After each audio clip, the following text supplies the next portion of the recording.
Planning a trip to Paris? Don't make the same mistakes most tourists do. From hidden scams to must-have tickets, these essential tips could make or break your entire trip. And stay until the end, because we'll reveal a hidden gem most visitors miss, yet many call the best experience in all of Paris. Best time to visit Paris. Avoid crowds, heat, and disappointment. The best times to visit Paris are during the spring and fall, specifically from April to June and September to October. During these months, the weather is mild and pleasant, typically ranging between the low 60s to high 70s Fahrenheit. You'll also experience fewer tourists compared to the peak summer months, which means shorter lines at major attractions and a more relaxed atmosphere in the city. In spring, the city comes alive with blooming flowers and green parks. It's an ideal season for outdoor picnics, strolls along the Seine, and visiting gardens like Jardin du Luxembourg. The days are getting longer, and cultural events start picking up. June, for example, hosts the Fête de la Musique, a citywide music festival held on the 21st. Fall, especially September and early October, offers crisp air and beautiful autumn colors. Locals have returned from their summer holidays, so restaurants, shops, and markets are fully open and vibrant. The tourist crowds are lower, and hotel rates tend to drop slightly compared to summer. September in particular is great for sunsets over the city and rooftop bars with fewer crowds. July and August are considered the high season. Temperatures often rise above 86 degrees Fahrenheit, 30 degrees Celsius, and many hotels and apartments lack proper air conditioning. The city becomes crowded with tourists and, ironically, less local. A significant number of Parisians leave the city for their own vacations, leading to closures of smaller restaurants, bakeries, and boutiques. If you visit in this period, be prepared for long lines at top landmarks and higher prices for accommodations and flights. The winter months, from November through March, offer a very different experience.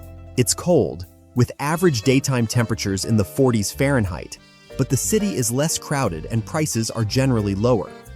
Paris, during the holiday season, especially in December, is known for its festive charm, Christmas markets, lights, and cozy cafes. However, days are shorter, and certain outdoor activities may be less enjoyable in colder weather. For those interested in photography or scenic views, May and September are particularly recommended. These months often have clear skies and warm but comfortable evenings, making them ideal for catching sunsets from the banks of the Seine or from rooftop terraces. Overall, choosing when to visit Paris depends on your priorities, whether that's avoiding crowds, enjoying seasonal events, saving money, or simply having the best weather for walking and sightseeing. Don't visit Paris for less than 3 days. Here's why. To experience the highlights of Paris without feeling rushed, it's strongly recommended to spend at least 3 full days in the city. Ideally, 3 to 5 days will give you enough time to explore the major landmarks, enjoy the local culture, and still have moments to relax and soak in the atmosphere.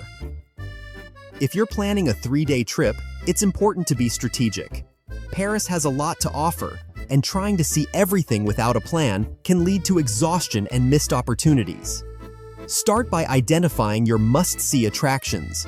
For most visitors, this includes the Eiffel Tower, the Louvre, Notre Dame Cathedral, the Arc de Triomphe, Montmartre, and perhaps a cruise on the Seine. Once you've chosen your top priorities, group them by location to minimize travel time. Paris is walkable, but large. A well-organized itinerary helps you avoid wasting time crisscrossing the city or standing in long lines without a reservation. Also consider booking timed entry tickets in advance for major sites like the Eiffel Tower and the Louvre. This saves hours of waiting. For places like Sainte-Chapelle or the Catacombs, arriving early or visiting late in the afternoon can make a big difference. 3 days also allow you to explore different neighborhoods at a reasonable pace. You might spend 1 day on the left bank with the Latin Quarter and Saint-Germain, another on the right bank for the Louvre, Champs-Élysées, and Montmartre, and a third day for Versailles, the Marais, or a relaxing day in the city's parks and cafes.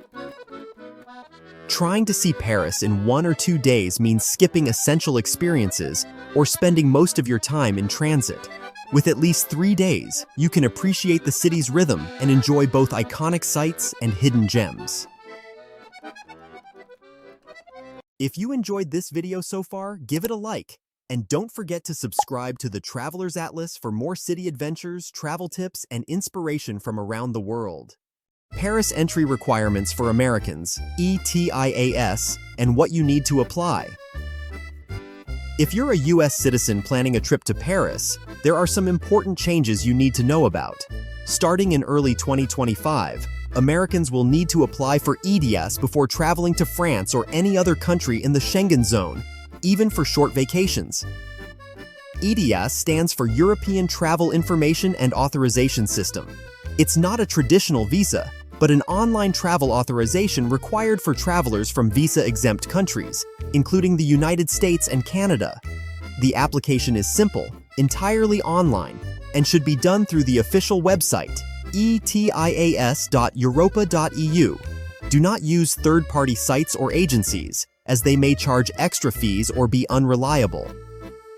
The cost is approximately €7 per adult, which is about $8.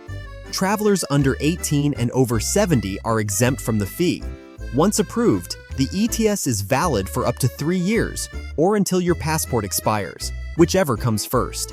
You can use it for multiple entries, as long as you stay no more than 90 days in any 180-day period. To apply, you'll need a valid US passport, a credit or debit card to pay the fee, and a clean travel and legal record, meaning no serious criminal history or previous issues entering the EU. It's recommended that you apply at least 4 days before your departure date to ensure approval in time. While most applications are processed within minutes, delays can occur if additional information is requested. Without ETIAS approval, you may be denied boarding or entry upon arrival in Europe, so make sure this step is on your pre-travel checklist for Paris. The best way to get from Paris airports to the city center, safely, cheaply, and quickly. Paris is served by 3 main airports: Charles de Gaulle, Orly, and Beauvais. Most international travelers from the US will arrive at Charles de Gaulle, CDG, the city's largest airport, or Orly, ORY, which is smaller and closer to the center. Both CDG and Orly offer 2 main transportation options to reach the city: taxis and trains. Taxis from both airports have fixed fares. From Charles de Gaulle to central Paris, expect to pay between $53 and $63, depending on your exact destination. From Orly, the fare is lower due to the shorter distance. It's very important to confirm the official flat rate before getting into a cab. Anyone quoting a higher price is likely trying to scam you. Official airport taxis are located at marked stands outside the terminals, and they never solicit passengers inside the arrivals hall. Taxis are a great option if you're traveling with luggage or arriving after a long international flight. Many travelers from the US or Asia prefer a taxi for the comfort and convenience, especially after spending 8 to 12 hours on a plane. The train option is the RER-B line, which connects both Charles de Gaulle and Orly to central Paris. It's faster than most people expect, around 35 to 40 minutes to downtown. The cost from CDG is about $12.75 one way. However, the ride is not always comfortable. The carriages are not designed with luggage in mind, space is limited, and the seating layout can be awkward. Still, if you're on a budget or traveling light, the RER is an efficient and economical way to get into the city. If you plan on using the RER or metro frequently, consider getting a Navigo Pass, which offers unlimited rides for a set weekly or monthly fee. It's a better value than buying single tickets, especially for stays longer than 2 or 3 days. The trains usually run from around 5:30 a.m. until midnight, though the exact schedule may vary depending on the day and the line. It's a good idea to double-check your arrival time and train schedule, especially if you're landing late at night or early in the morning. If you're flying into Beauvais Airport, BVA, be aware that it's much farther from Paris, about 55 miles to the north. It's mostly used by budget airlines flying within Europe. From Beauvais, you can take a shuttle bus that runs directly to the city. The ride takes about an hour and a half, and although it's affordable, it's far less convenient than the options from CDG or Orly. In general, there's no need to rent a car when arriving in Paris unless you plan on exploring the countryside or taking day trips outside the city. The public transportation system is extensive, reliable, and well integrated. Once you're in the city, you can easily switch between buses, trams, the RER, and the metro. Also note that paper tickets are being phased out in favor of contactless cards, which can be purchased and topped up at any metro or train station. And if you're planning a trip to Paris, scan this QR code to get our free downloadable travel guide that contains all these locations, tips, and much more about Paris. In the description below, I've also added links to skip-the-line tickets and guided tours for an unforgettable trip to Paris. Why you should never travel without a luggage tracker.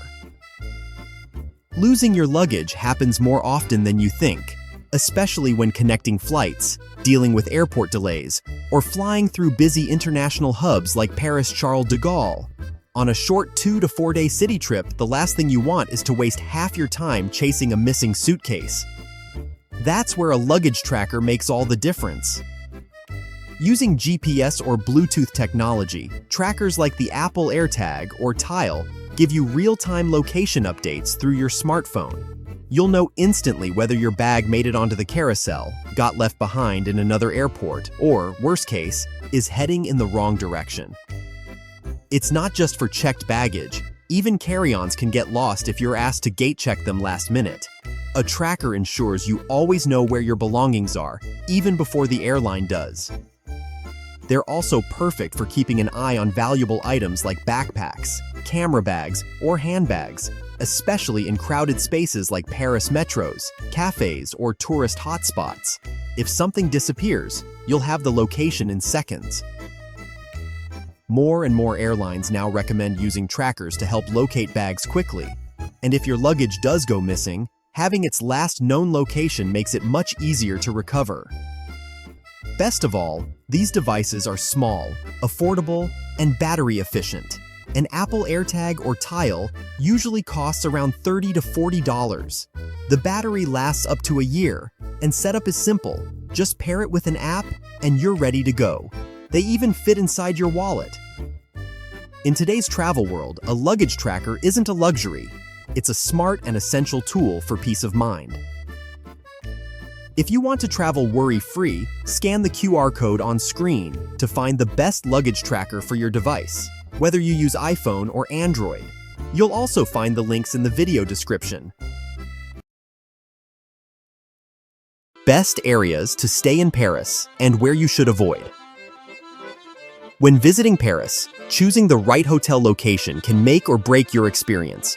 One of the first decisions you'll face is whether to stay in the city center or in a more residential neighborhood outside the tourist core.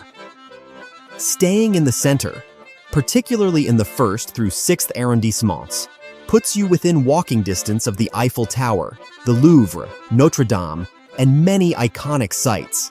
It's incredibly convenient. You can return to your hotel throughout the day to rest, freshen up, or drop off your shopping. For first-time visitors or short trips, this convenience is hard to beat. However, central locations often come with a higher price tag. Hotels in these areas tend to be more expensive, and the vibe can feel more touristy and less local. Many Parisians don't actually live in the central districts, so if you're seeking an authentic local experience, you might want to look a little farther out. Staying outside the immediate center, especially in the outer single-digit or early double-digit arrondissements like the 7th, 11th, 12th, or 14th, can save you money and offer a more residential feel. These areas are still well connected by the metro, so as long as your hotel is near a metro station, you'll have no trouble reaching every part of the city quickly and easily. Neighborhoods like Le Marais, Saint-Germain-des-Prés, Montmartre, and the area around the Luxembourg Gardens offer a nice balance of accessibility and charm. These districts have a mix of tourists and locals, excellent dining options, and a more relaxed feel compared to the city center. Wherever you stay, it's essential to book early. Paris is one of the world's busiest tourist destinations, and the best hotels fill up quickly, especially the more affordable ones. If you're hesitant to commit too early, look for flexible bookings with free cancellation on platforms like Booking.com. Before finalizing your reservation, be sure to read the hotel reviews carefully, especially the one-star ones. They often reveal important details about noise levels, safety, or cleanliness that the average rating won't show. Safety should always be a priority, especially for solo travelers. Avoid staying near major train stations like Gare du Nord or Gare de l'Est, which are known for being less safe after dark. If you're considering Airbnb, keep a few things in mind. Many Parisian buildings don't have elevators, so staying on a high floor might mean lots of stairs. Also, watch out for listings labeled as chambre de bonne. These are tiny attic rooms that may share a toilet in the hallway. Noise can also be an issue, especially in older buildings with poor insulation. In short, staying in the center gives you unbeatable convenience, but it comes at a cost. Staying slightly outside the core offers savings and a more authentic vibe, as long as you're near good metro access. Both can work beautifully, as long as you choose with care. How to stay online in Paris. The best eSIM for travelers. Staying connected while traveling in Paris is more important than ever. Whether it's using Google Maps in the metro, checking museum opening hours, or simply uploading your Eiffel Tower photos in real time, you'll need reliable mobile data from the moment you land. Instead of relying on expensive roaming plans from your US carrier, a much smarter solution is using an eSIM. With an eSIM, there's no need to swap physical SIM cards or find a local phone shop. You simply scan a QR code and you're connected in minutes. We recommend Airalo, one of the most trusted eSIM providers for international travelers. They offer data packages specifically for France, starting at just $4.50 for 1 gigabyte, valid for 7 days.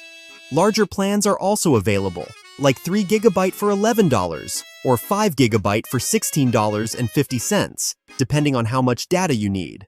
All of them use reliable local networks with 4G coverage across Paris and other French cities. To get started, just download the Airalo app, choose a France plan, install the eSIM on your phone, and activate it when you arrive. It works with most newer smartphones that support eSIM, including iPhones and many Android models. No physical card, no waiting, no hidden fees. Scan the QR code on screen to get started with Airalo, or check the link in the video description for the best eSIM deals for France. It's the easiest and most affordable way to stay online during your trip and avoiding those crazy international roaming charges. Can you survive in Paris without speaking French? If you're worried about not speaking French during your trip to Paris, there's good news. You'll get by just fine with English, especially in tourist areas. In Paris, many people speak at least some English, particularly those working in hospitality, retail, restaurants, and public transport. Hotel staff, museum employees, and most waiters in central districts are used to communicating with international visitors. You don't need to be fluent in French to ask for prices, directions, or help. In fact, if you try speaking French and your accent gives you away, it's not uncommon for Parisians to immediately switch to English to keep the conversation efficient. Most people speak just enough English to help you navigate daily situations. In highly touristic areas like the Eiffel Tower, the Louvre, or Champs-Élysées, you'll hear English spoken everywhere. Signs and menus are often translated, and many employees are used to handling questions in multiple languages. That said, making a small effort to use basic French phrases goes a long way. Greeting someone with a simple bonjour or bonsoir shows respect and appreciation for the local culture.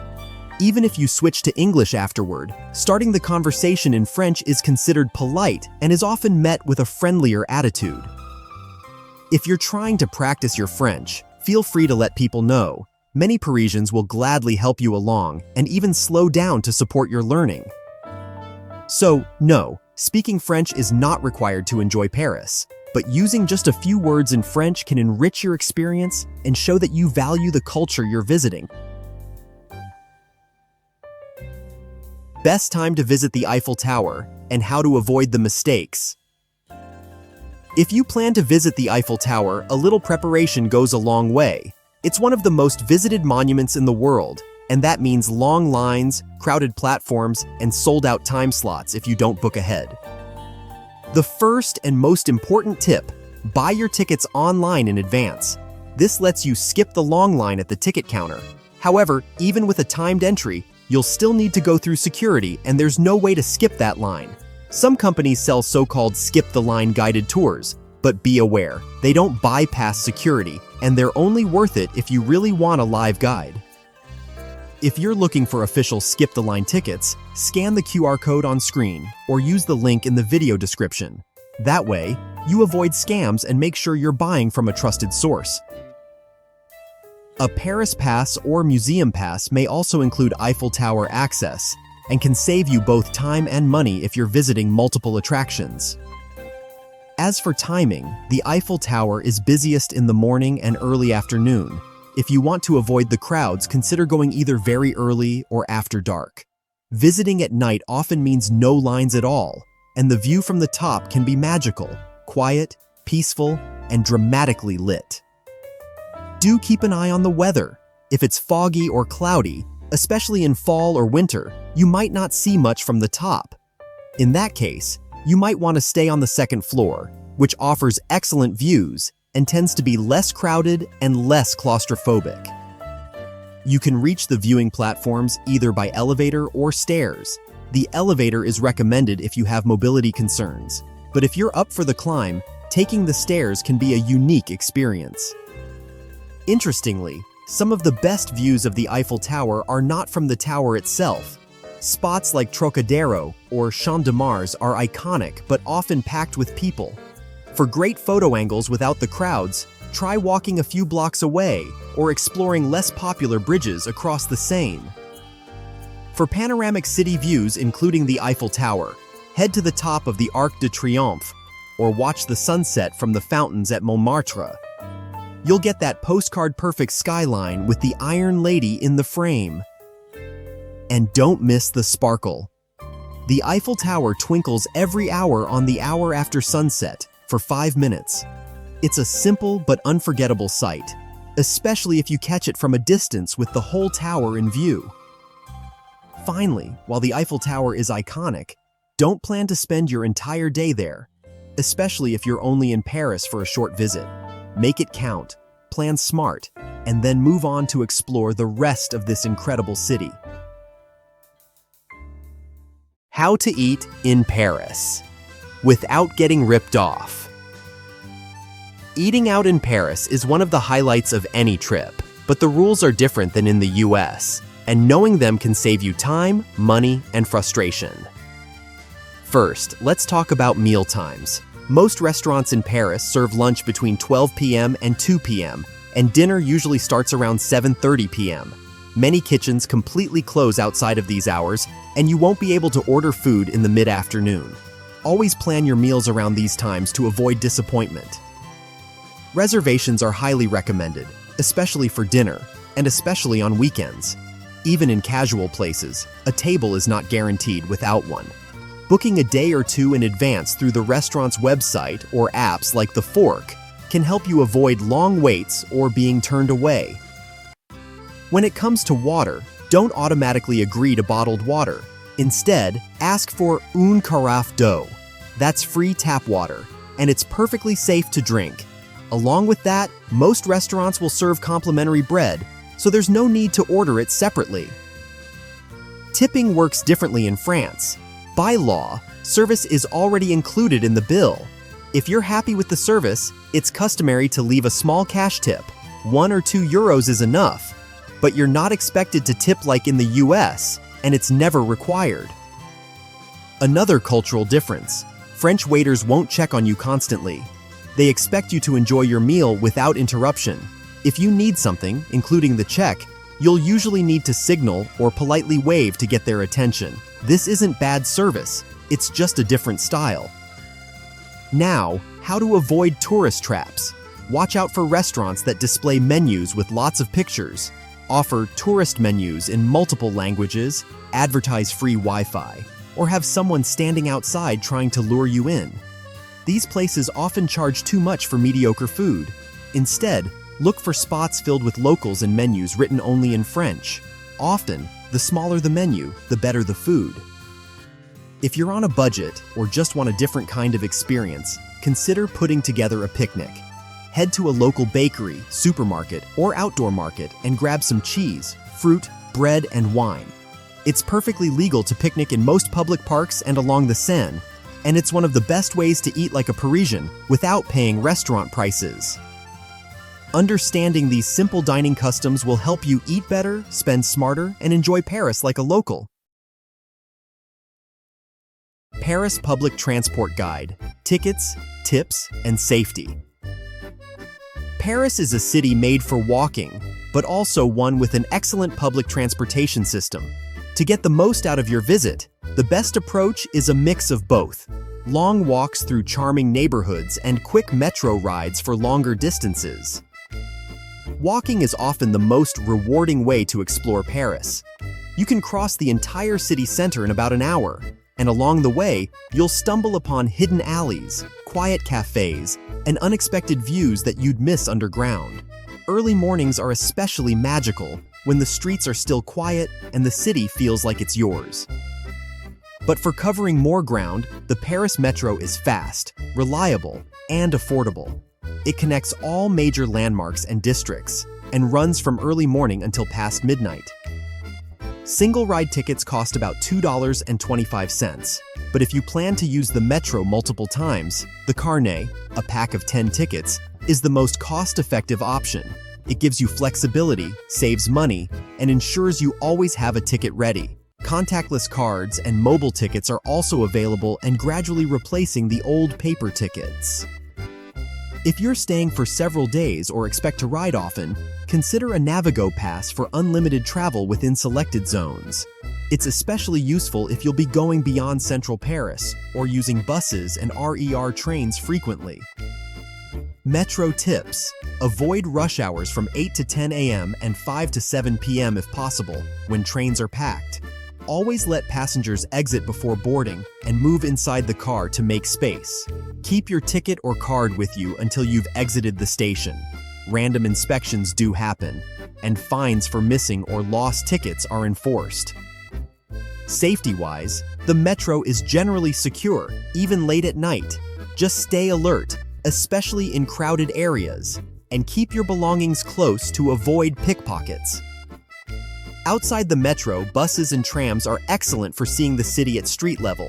You can use the same T+ tickets for these. RER trains are great for trips to the suburbs or major stations, and Velib city bikes are another great way to explore, especially in parks or along the river. If you're visiting Paris for the first time, don't bother renting a car. It's unnecessary, expensive, and traffic is intense. Taxis are useful if you're traveling with heavy luggage or in a group, but they're not essential for daily movement around the city. Ultimately, the real magic of Paris is found by wandering its streets. Use the metro for speed, but take your time on foot to fully experience the rhythm and romance of the city. And if you're planning a trip to Paris, scan this QR code to get our free downloadable travel guide that contains all these locations, tips, and much more about Paris. In the description below, I've also added links to skip-the-line tickets and guided tours for an unforgettable trip to Paris. Best tips for visiting the Palace of Versailles: tickets, transport, and must-sees. A visit to the Palace of Versailles is one of the most unforgettable day trips you can take from Paris. Just 12 miles southwest of the city, this grand estate offers unmatched luxury, history, and royal splendor. To get there, the most recommended option is the RER C train, heading toward Versailles Chateau Rive Gauche. The ride takes about 35 to 40 minutes from central stations like Saint-Michel, Notre-Dame, Musée d'Orsay, or Champ de Mars, Tour Eiffel. Important. Not all RERC trains go to the correct station, so check that your train's final stop is Versailles, Château Rive Gauche. Once you arrive, it's a 10-minute walk to the palace gates. Alternatively, you can take a SNCF train from Montparnasse to Versailles Chantier.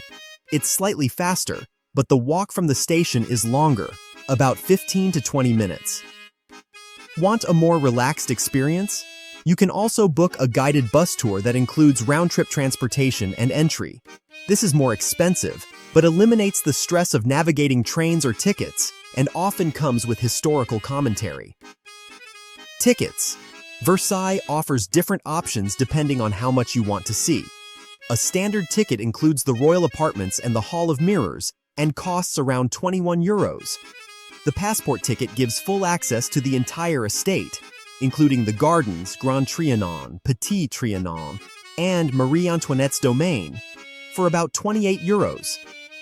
Combo tickets with transport range from €40 to €70, and the Paris Museum Pass includes palace access, but not the gardens on fountain show days.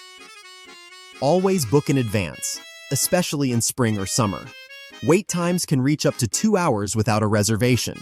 If possible, arrive early, ideally at opening time, 9 a.m., to avoid the peak crowds.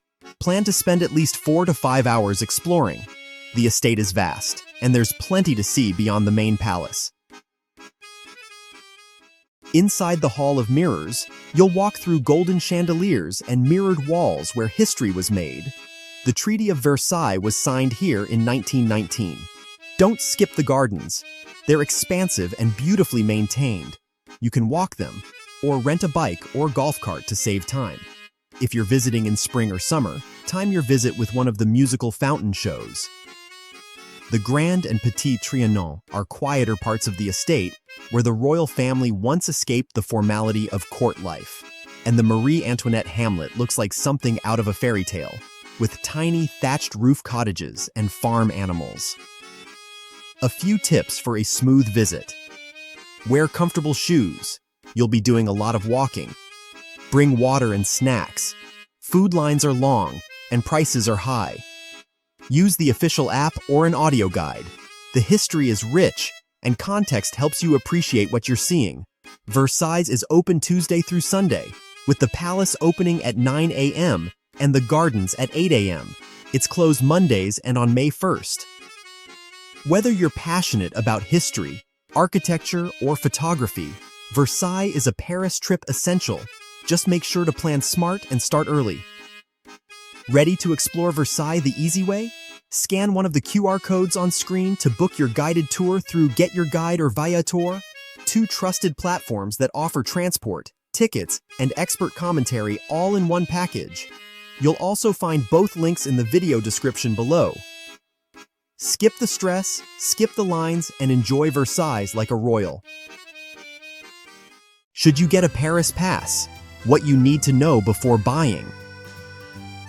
The Paris Pass is a popular option for travelers looking to see as much as possible in a short time. But is it really worth it? The Paris Pass and its more focused version, the Paris Museum Pass, offer access to many of the city's most iconic attractions at a flat rate. If you're planning to visit several major sites, these passes can save you both money and time. Included attractions typically cover the Louvre Museum, Sainte-Chapelle, the Arc de Triomphe, which offers one of the best views of the Eiffel Tower, and even Versailles, just outside the city.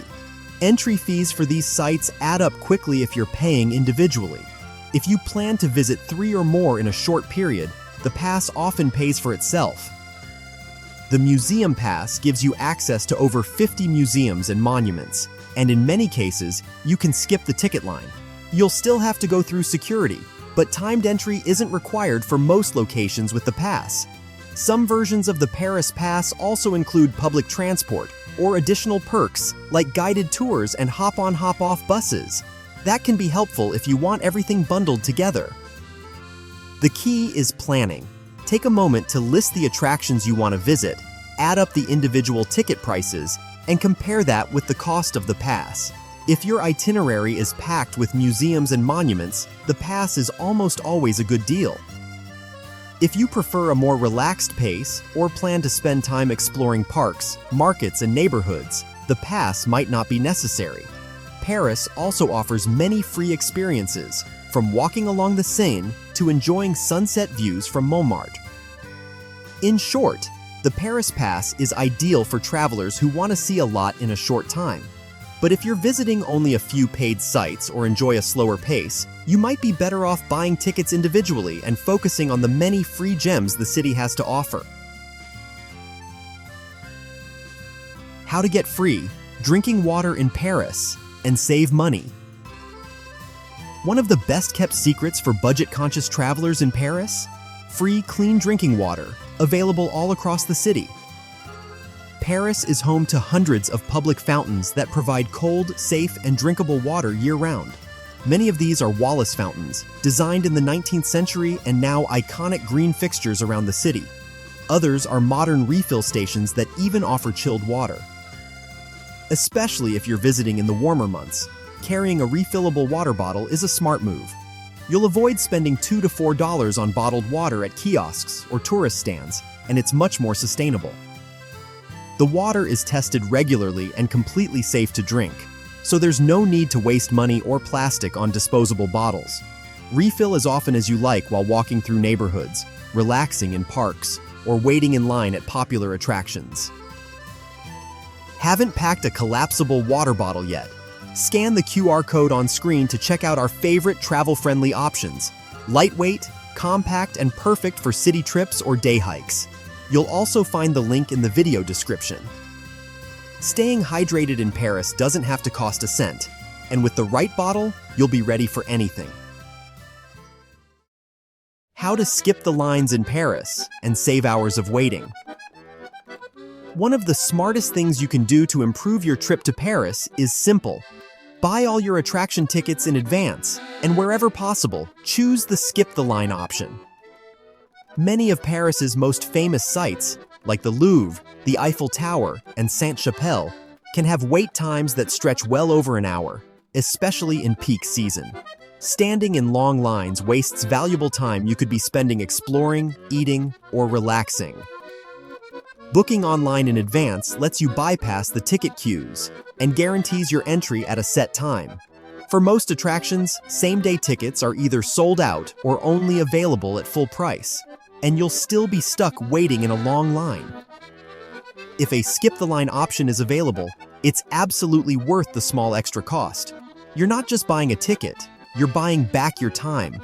Some attractions even offer priority entrances, allowing you to bypass both the ticket booth and the general entry line.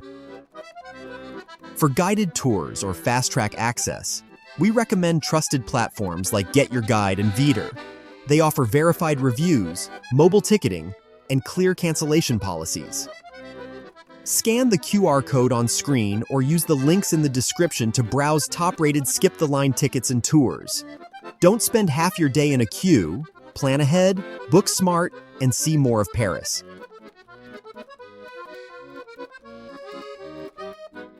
Paris tourist scams you must avoid and how to outsmart pickpockets.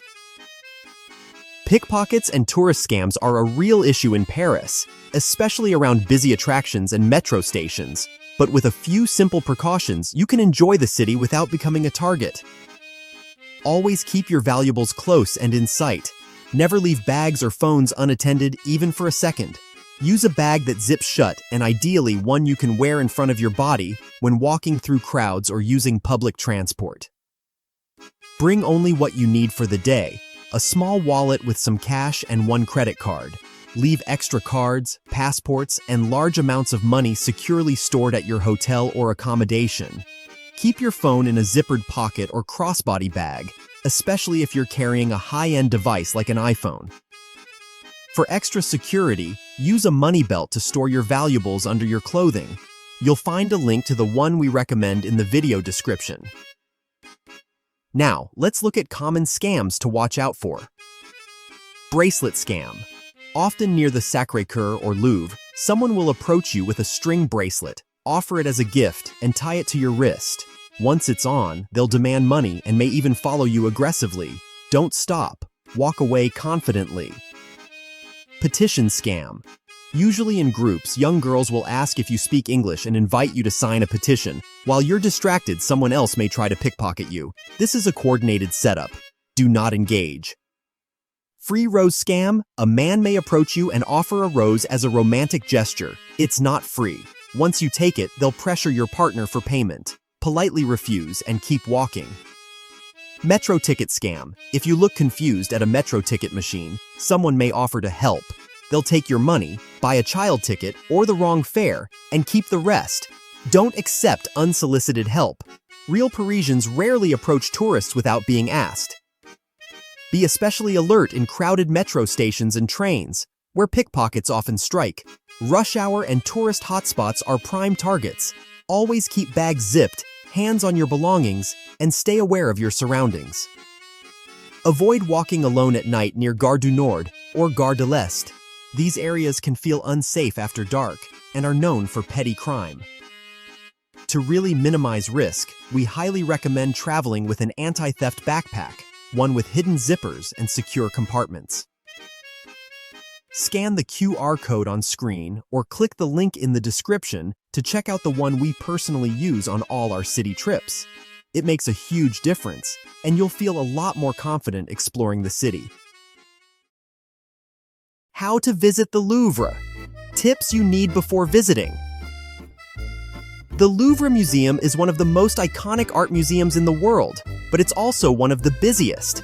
A little planning can turn your visit from overwhelming into unforgettable. First of all, book your ticket online in advance. This is essential. Choose a timed entry ticket to avoid waiting in long lines at the entrance. But keep in mind, even with a ticket, you'll still go through security screening, which no one can skip, not even skip the line tour groups. If you want to avoid crowds, consider going on a Wednesday or Friday evening when the museum stays open late. Friday night is often quieter, giving you more space to move and enjoy the art without the daytime crowds. Another good strategy is to enter about an hour before closing, when many visitors have already left. When it comes to the Mona Lisa, set your expectations. The painting is much smaller than most people expect, and the area around it is usually packed with people trying to take selfies. You can see it, but don't plan your whole visit around it. The Louvre is massive. You could easily spend an entire day there. But if you're only in Paris for a few days, consider whether it fits your schedule. If this is your first visit to the city and you have limited time, it might be worth saving the Louvre for another trip so you don't miss out on other highlights. That said, if art and history are a priority, the Louvre is unmatched. The collections are vast, from ancient Egyptian artifacts to Renaissance masterpieces. Plan ahead, choose a few key sections, and take your time. The museum is located on the right bank of Paris, near the Seine, and just steps from the Tuileries Garden, making it easy to combine with other stops like the Orsay Museum or a stroll along the river. Entry to the Louvre is also included in several city passes, such as the Paris Museum Pass and Paris Pass. If you're visiting multiple attractions, these can save you both time and money. Finally, be aware of scams near the entrance, especially the bracelet scam. Ignore anyone trying to tie something to your wrist or asking you to sign a petition and walk away. A smart, well-timed visit to the Louvre can be one of the most rewarding parts of your Paris experience. Just make sure you do it on your terms. Ready to plan your visit to the Louvre? Scan one of the QR codes on screen to book your timed entry ticket today. Whether you prefer Get Your Guide or Viator, the choice is yours. You'll also find both links in the video description below. Book in advance, skip the hassle, and enjoy the Louvre at your own pace. Why a Seine River cruise at night is a must in Paris. A Seine River cruise at night is one of the most unforgettable experiences you can have in Paris. Floating through the heart of the city, just as the lights come on and the monuments begin to glow, it's romantic, peaceful, and incredibly photogenic. From the water, you'll pass right by icons like the Eiffel Tower, Notre Dame, the Louvre, Musée d'Orsay, and the stunning Pont Alexandre III, all lit up, No traffic, no crowds, just open views and Paris at its most magical. There are several types of cruises to choose from. A standard sightseeing cruise lasts about 1 hour and often includes a multilingual audio guide. A lunch cruise combines views with a light French meal and takes around 90 minutes. A dinner cruise is the full experience, 2 to 3 hours of candlelight, fine dining, live music, and panoramic views as the sun sets. There's also the Batibus, a hop-on, hop-off water shuttle that runs all day along the river. Evening cruises are especially popular. The Eiffel Tower sparkles every hour on the hour, the bridges are lit, and the entire city feels cinematic. Prices range depending on the type of cruise. Basic sightseeing cruises start around $17 to $22. Lunch cruises average $45 to $65. Dinner cruises range from $75 up to $160 or more, depending on the menu and level of luxury. Most cruises depart near the Eiffel Tower, Pont de l'Alma, Musée d'Orsay, or Ile de la Cité, so make sure to double-check your departure point when booking. We highly recommend reserving your spot in advance, especially for dinner cruises, as space is limited and demand is high during peak season. Whether you're on a romantic getaway or just want to see Paris from a different angle, an evening cruise is a must-do. Scan the QR codes on screen to book your Seine River cruise through either Get Your Guide or Viator, two reliable platforms with top-rated options. You'll also find both links in the video description below. It's one of the most magical ways to experience Paris. You won't regret it. How much cash to bring to Paris, and when you'll actually need it. While Paris is a modern city where credit cards and contactless payments are widely accepted, it's still smart to carry some cash in euros during your trip. Not every place takes cards, especially small bakeries, street markets, cafes, and public restrooms. Many shops and cafes have a minimum spending limit for credit cards, often around 5 to 10 euros, and some places may not accept foreign cards at all. Cash is especially useful for small purchases, like a quick coffee, a croissant from a local boulangerie, or a bottle of water. You'll also want coins for public toilets, since some charge a small fee and don't accept cards. When it comes to tipping, service is already included in your bill in French restaurants. However, it's polite to leave a little extra if the service was great. 1 or 2 euros in cash is perfect. It's also appreciated to leave a few euros per day for hotel housekeeping staff, or a small thank you for the concierge if they assist you. Contactless payment like Apple Pay is becoming more common, especially since the pandemic. Most restaurants, shops, and museums accept Tap to Pay, but don't rely on it for everything. Before your trip, notify your bank that you'll be traveling abroad. That way, you won't run into card blocking issues.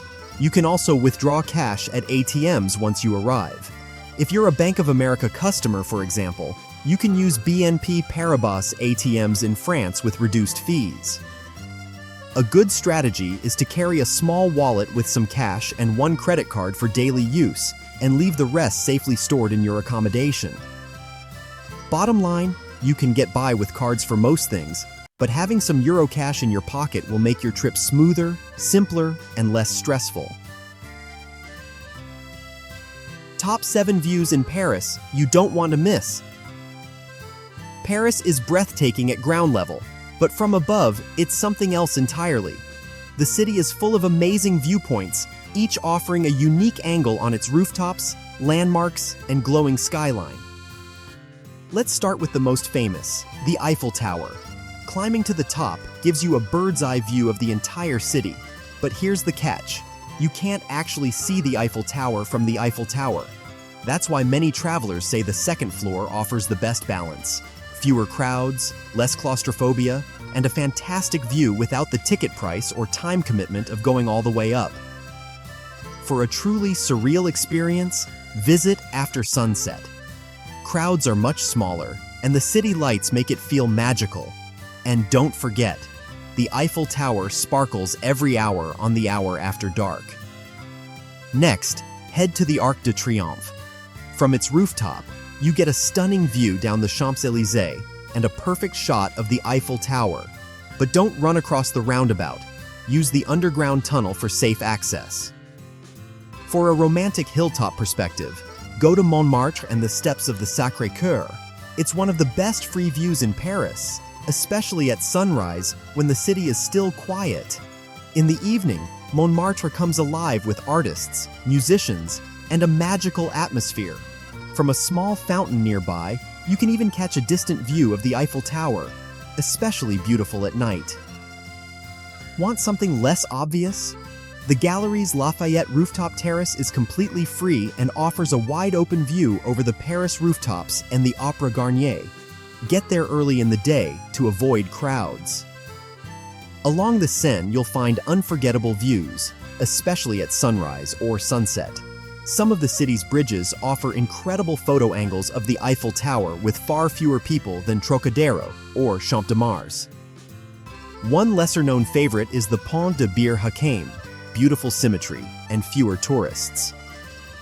The Cimetière de Montmartre might not sound like a typical viewing spot, but one section actually offers a peaceful, elevated glimpse of the Eiffel Tower, perfect for photographers looking for something different.